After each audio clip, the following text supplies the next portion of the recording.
గట్టిగా 600 మంది సబ్స్క్రైబర్స్ కూడా లేరు మాకు. కానీ మిమ్మల్ని సబ్స్క్రైబ్ చేసుకోమని అడగట్లా. చేసుకోవద్దు గూడా మాకేం ఇబ్బంది లేదు. కానీ భారత్ మాతాకి జై అని ఒక్క కామెంట్ ఇవ్వండి. మాకు గుండెల్లో బోలెడంత ధైర్యం నింపినోళ్ళవుతారు. సో మిస్ అవ్వకుండా కామెంట్ చేయండి. రీసెంట్‌గా ఎల్ఓసి దగ్గర line of control Pakistan occupied Kashmir దగ్గర ఉన్న లైన్ ఆఫ్ కంట్రోల్ దగ్గర రీసెంట్‌గా పాకిస్తాన్ నుంచి కాల్పులు అనేవి స్టార్ట్ అయినాయి. ఫైరింగ్. ఇందులో వాళ్ళు 4 రౌండ్స్ ఇండియన్ ఆర్మీ మీద వాళ్ళు కాల్పులు జరిపారు. రిటాలియేషన్ అంటూ మనం 20 రౌండ్స్ వాళ్ళ మీద ఫైరింగ్ చేయడంతో టోటల్‌తో అట్మాస్ఫియర్ సైలెంట్ అయిపోయింది. వీళ్ళు ఇంత సడన్‌గా ఎందుకు ఫైరింగ్ చేశారు? సీజ్ ఫైర్ అగ్రిమెంట్ ఉంది. అయినా కానీ చేశారు. ప్రొవోకేట్ చేయకూడదు. చేస్తూనే ఉంటారు వాళ్ళు అనేక సార్లు. ఇప్పుడు మళ్ళీ చేశారు కొత్తగా ఆఫ్టర్ పహల్గామ్. అంటే పాకిస్తాన్ సౌదీ అరేబియా మధ్య ఉన్నటువంటి ఒప్పందం, వాళ్ళ అణువస్త్రాలని అద్దెకి ఇవ్వడం, ఇది వాళ్ళు సాధించినటువంటి ఘనకార్యం. రెండోది ఏంటంటే అమెరికా వాళ్ళు మనమే తీసుకొస్తున్నటువంటి ఒత్తిడి, H1B వీసా, ఇవన్నీ ఏంటంటే అమెరికా మా వైపు ఉంది, అలాగే అరబ్ దేశాల రారాజు సౌదీ అరేబియా ప్రిన్స్ మా వైపే ఉన్నారు, మేము స్ట్రాంగ్ అయిపోయామబ్బా అని చెప్పడానికి ఫైరింగ్ చేసి సెలబ్రేట్ చేసుకోవడం. ఇది వాస్తవమేనా?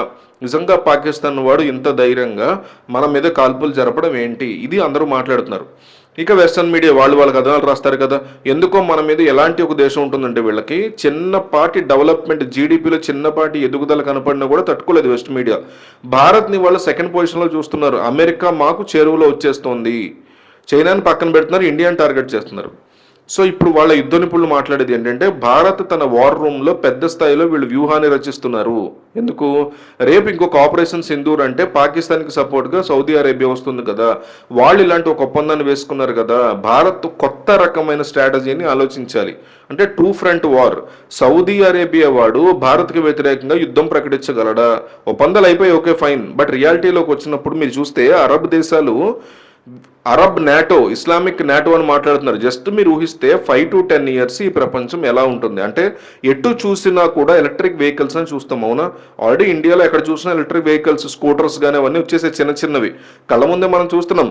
అలాంటప్పుడు నెక్స్ట్ 5 yearsలో బైకులు, కార్లు, బస్సులు ఇవన్నీ కూడా అంతా కూడా ఎలక్ట్రానిక్ పరికరాలు వచ్చేసాయి. సో ఆయిల్స్ వాడడం అనేది తగ్గించేశారు. ఇవాళ మన దగ్గర పెట్రోల్ కారు ఉందండి, ఎలక్ట్రిక్ వెహికల్ కొన్న వెంటనే ఏం చేస్తాం? పెట్రోల్ బంక్కి వెళ్ళాం కదా. సో మన ఇంట్లోనే మనం ఛార్జింగ్ చేసుకుంటాం, మన వాహనాన్ని నడుపుతాం. మీకు ఆయిల్స్తో సంబంధం లేదు, పని లేదు. అదే చూస్తున్నాం. నెక్స్ట్ 5 to 10 years ప్రపంచం అంతా ఇలాంటి ఈవీ వెహికల్స్ని చూశారు, కార్లు, బస్సులను చూశారు అనుకోండి. ఈ అరబ్ దేశాల పరిస్థితి ఏంటి? వాళ్ళు తమ వద్ద ఉండే ఆయిల్ నిల్వలు వీటిని చూసుకునే కదా మేము చాలా రిచ్, మా దగ్గర డబ్బు ఉందని ఫీల్ అవుతుంటారు వాళ్ళు. రేపు ఎవరో ఆయిల్స్ కొనలేదనుకోండి, భారత్ని చూసుకోండి, మనం రష్యన్ ఆయిల్స్ అంటాము, మిత్ర దేశం ఇరాన్ అంటాము, వెనిజులా అంటాం, వాళ్ళ దగ్గర ఆయిల్స్ కొంటున్నాం కదా. సో మిగతా అంతా కూడా ఎలక్ట్రిక్ వెహికల్స్ దేశాన్ని నింపేశాం అనుకోండి. వీళ్ళు లుంగీలు కట్టుకుని ఖర్జూరం తింటూ ఒంటెలతో ఎడారిలో తిరగడం ఎంత మించాలి చేయగలిగింది ఏం లేదు. ఒక్క ఆయిల్స్ను మాత్రమే పెట్టుకుని వీళ్ళు ప్రపంచాన్ని బ్లాక్మెయిల్ అనుకున్నారు అనుకోండి. ఇంకొక ఆపరేషన్ సింధూర్ ఉంటుంది, పాకిస్తాన్ మీద దాడులు చేస్తాము, సౌదీ అరేబియా మనకి వ్యతిరేకంగా మాట్లాడినా, చర్యలు తీసుకున్నా మనం ఏం చేయాలో మనకు బాగా తెలుసు. సో రియాలిటీ మాట్లాడాలి. పాకిస్తాన్ వాడు ఫైరింగ్ చేసాడు, ఆ తర్వాత ఆపేశాడు. మరి వాడికి అంత ధైర్యం వచ్చిందా అంటే అలా కాదు. ఇవాళ ది హిందూ అనబడే ఒక పత్రికలో బ్రహ్మాండమైన ఆర్టికల్ పడింది. అంటే వాళ్ళు ఏ లెవెల్లో రీసెర్చ్ చేస్తున్నారు, వాళ్ళ ఇంటెలిజెన్స్ వర్గాలు ఏమైనా ఉన్నాయో జర్నలిజంలో తెలియదు కానీ ప్రస్తుతము ఈ POK, పాకిస్తాన్ ఆక్యుపైడ్ కాశ్మీర్ వద్ద ఉండే తీవ్రవాద సంస్థలు ఉన్నాయి చూసారా, బ్రహ్మోస్ వెళ్ళి ఆల్మోస్ట్ 9 తీవ్రవాద క్యాంపులను ధ్వంసం చేసేసింది. మళ్ళీ వాళ్ళు ఇప్పుడు పునర్నిర్మాణం చేస్తున్నారు. ఇందులో మజూర్ అజాద్ యొక్క ఫ్యామిలీ, వాడి తమ్ముడు కూడా చనిపోయాడు, ఫ్యామిలీ అంతా పోయింది. మళ్ళీ ఇక్కడ వీళ్ళు టెర్రర్ క్యాంప్స్ అని కట్టాలి. పాకిస్తాన్ ఏం చేసింది? 12 కోట్ల రూపాయలు ఫండింగ్ ఇచ్చింది. స్టేట్ స్పాన్సర్డ్ టెర్రరిజం అంటారు, ఒక ప్రభుత్వమే వాళ్ళకి ఫండింగ్ ఇస్తుంది. మళ్ళీ వీళ్ళు నిర్మాణాలు చేస్తున్నారని చెప్పి వార్తలు. సడన్గా చూస్తే ది హిందూ చాలా క్లియర్గా హిజ్బుల్ ముజాహిద్దీన్, HM అంటే హిజ్బుల్ ముజాహిద్దీన్ 313 అంటే వాళ్ళు బిల్డింగ్లు కట్టబోతున్నారు. ఒక బిల్డింగ్కి వాళ్ళు పెట్టింది 313 HM అని. సో అంత ఖాళీగా ఉంది, ఎటు వచ్చి ఈ బిల్డింగ్ మాత్రం రెడీగా ఉంది. లొకేషన్ ఎక్కడంటే ఖైబర్ పాఖ్తున్ఖ్వాలో. ఖైబర్ పాఖ్తున్ఖ్వా అంటే ఆఫ్ఘనిస్తాన్ సరిహద్దులు. ఇప్పుడు వీళ్ళు ఏం చేస్తున్నారు? ఈ టెర్రర్ క్యాంప్స్ అన్ని కూడా తీసుకెళ్లి ఆఫ్ఘనిస్తాన్ సరిహద్దుల్లో కట్టడం మొదలు పెట్టారు. ది హిందీలో వచ్చిన సెన్సేషనల్ వార్త ఇదే. అంటే ఆ భయము, బ్రహ్మోస్ యొక్క భయం ఎంతలా ఉందంటే ఇండియన్ ఎయిర్ ఫోర్స్ అధికారులు ఏమంటున్నారు?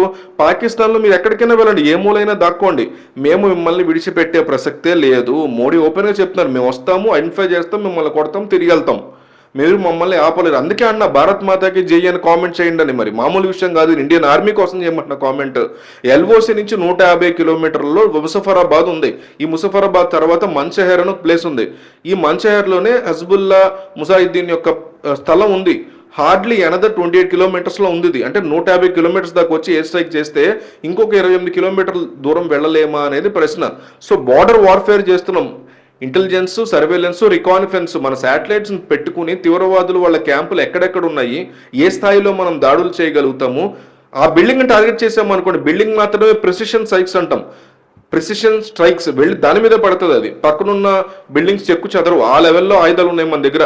బ్రహ్మోస్ అంటున్నాం అంటే 400 కిలోమీటర్స్ దాటి వెళ్ళగలదు. అది స్క్రాంబుల్ లాంటి బియాండ్ రివిజన్ రేంజ్ మిసైల్స్ మన దగ్గర ఎగ్జాక్ట్ నెంబర్కి వెళ్ళగలం. S-400 ఉంది, పేరులోనే 400 ఉంది. అది ఇలాంటి ఆయుధాలు పెట్టుకున్నప్పుడు ఎక్కడో తమ తీవ్ర స్థావరాలని వాడు రీలొకేట్ చేసి పెట్టుకున్నా కూడా మనం వెళ్ళి ప్రిసైజ్ టార్గెట్స్లో వాటిని కోల్చగలిగే సత్తా మన రక్షణ వ్యవస్థ దగ్గర ఉందని చెప్తున్నారు.